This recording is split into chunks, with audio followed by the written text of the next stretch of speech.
Salut à tous, bienvenue dans Manucure. Aujourd'hui, on va parler de la phobie. Bouh!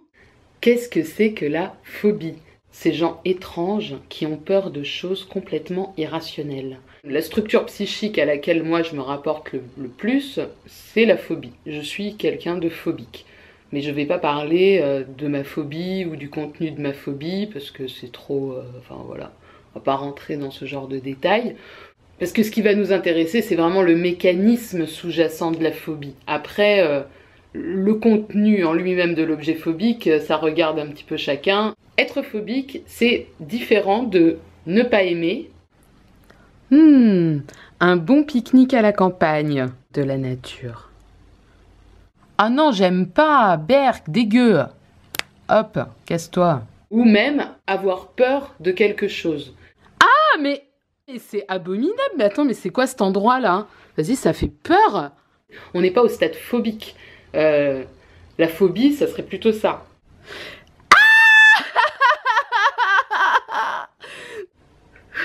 Non.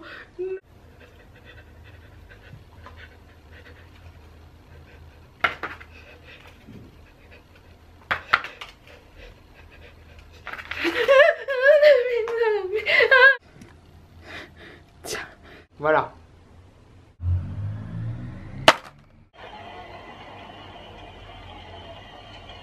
Là, on est dans quelque chose de complètement irrationnel. La phobie, il y a quelque chose quand même d'erratique, de désorganisé, d'un truc qui te dépasse complètement et que tu ne peux pas maîtriser. Et justement, tout l'enjeu de la phobie, c'est ça, c'est le non-contrôle absolu qui est insupportable au sujet phobique. Et en même temps, le sujet phobique ne cesse d'essayer de tout contrôler. Qu'est-ce que c'est que cette histoire de vouloir tout contrôler? Parce que quand on dit ça, on a tout dit et en même temps on n'a rien dit. Hein. Lacan a dit que la phobie était un peu la plaque tournante. Alors déjà, merci bien. On dirait le carrefour de la drogue. En fait, la phobie, c'est Roubaix, quoi, tu vois. Ce serait la plaque tournante entre la névrose et la psychose. Alors, t'es en train de dire que je suis tarée, là? Non. Non!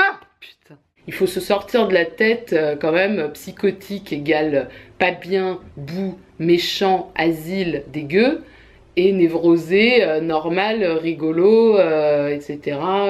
Va voir un psychanalyste de temps en temps et puis c'est bon quoi. C'est pas aussi binaire que ça la vie psychique. Donc la phobie, alors est-ce que c'est une névrose ou est-ce que c'est une psychose? Grosse question. Bon, moi j'aurais tendance quand même à penser que c'est une névrose, et encore que...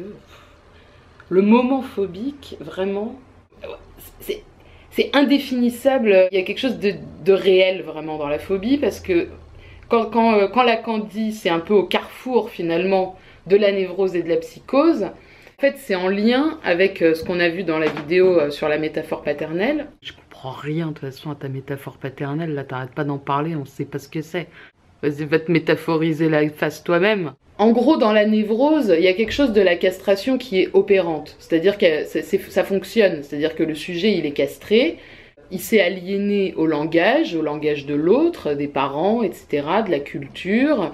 Ça l'emmerde, ça l'embrouille, mais il y a quand même une forme d'acceptation, d'être un peu dupé comme ça par le langage et d'être dans l'incompréhension, mais d'avoir l'illusion quand même de comprendre, Dans la psychose, c'est vraiment tout ce truc-là que je viens de dire, c'est quelque chose de non advenu. C'est-à-dire que l'entrée dans le langage de cette manière-là, le langage qui va venir limiter un petit peu le sujet, le castrer et lui dire qu'il n'est pas tout et il ne pourra pas être Jésus dans sa vie et sauver le monde, bon bah le psychotique, lui... ça ne s'est pas produit. C'est pour ça que parfois on a des délires massifs de personnes qui justement se prennent pour le sauveur du monde. C'est juste pour donner des exemples, pour qu'on puisse comprendre, alors que la psychose c'est quand même bien plus subtil que ça. Il y a quelque chose de l'ordre du manque qui ne s'est pas installé. C'est-à-dire que le sujet finalement n'est pas manquant. Il a tout. Le phobique, lui, il a du mal avec la castration. C'est comme s'il rejouait la castration en permanence. C'est comme si perpétuellement il était confronté à la castration et donc il est dans une angoisse massive, perpétuelle. C'est plutôt une névrose mais qui se questionne et qui se remet en question perpétuellement. On avait vu dans la névrose obsessionnelle que la question du névrosé obsessionnel, c'était suis-je mort ou vivant? Le phobique, lui, il serait plutôt dans pourquoi je vis, pourquoi je meurs, pourquoi je crie, pourquoi je pleure. Il est toujours en train de poser des questions, toujours pourquoi. Pourquoi on appelle ça fromage de chèvre? Qui c'est qui a inventé le mot chèvre? Mais non, on s'en fout pas, on s'en fout pas. En fait, il veut remonter à l'origine, et l'origine, c'est la métaphore paternelle. C'est vrai que c'est intéressant. Pourquoi on a nommé les mots mots? Ça? Et pourquoi pas fauteuil? Pourquoi on parle pas avec des fauteuils? Enfin, c'est pas l'origine en tant que telle, on n'est pas dans la réalité de l'origine, dans une espèce de vérité comme ça qu'on trouverait, mais justement le phobique, il est un peu dans cette illusion de penser qu'il y a moyen de remonter jusqu'au truc, quoi. Mais il n'y arrive pas. C'est le grand problème du phobique, c'est qu'il tente de combler quelque chose qui ne peut pas se combler. Et ça, le phobique, il trouve ça insupportable. C'est en ça que ça le met toujours face à sa castration. C'est comme si elle surgissait en permanence et la castration dans la phobie, elle peut être très handicapante.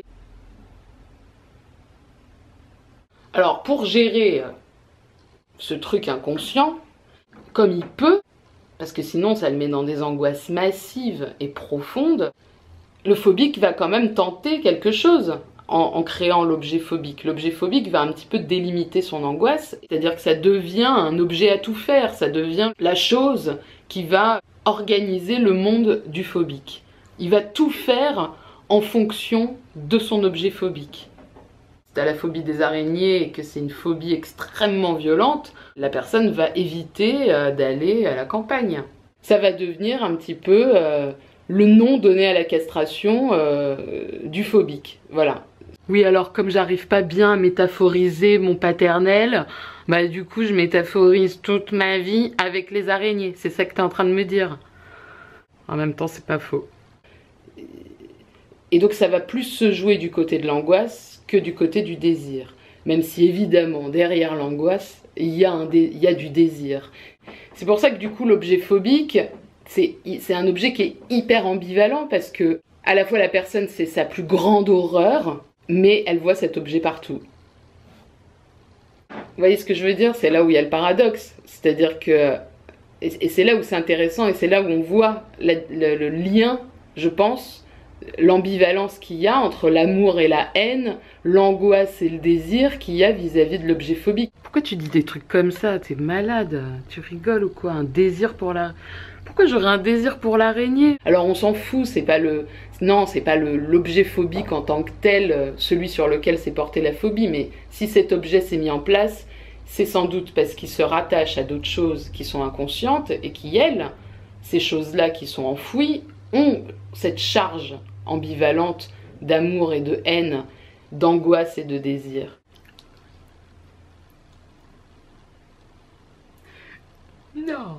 Voilà, c'est fini pour aujourd'hui. J'espère que cet épisode vous a plu. Si tu aimes le fromage de chèvre, mets un petit pouce en l'air, abonne-toi, lâche un commentaire. Enfin bon, bref, tu vois quoi. Ah, ça pue. Bon, allez, salut!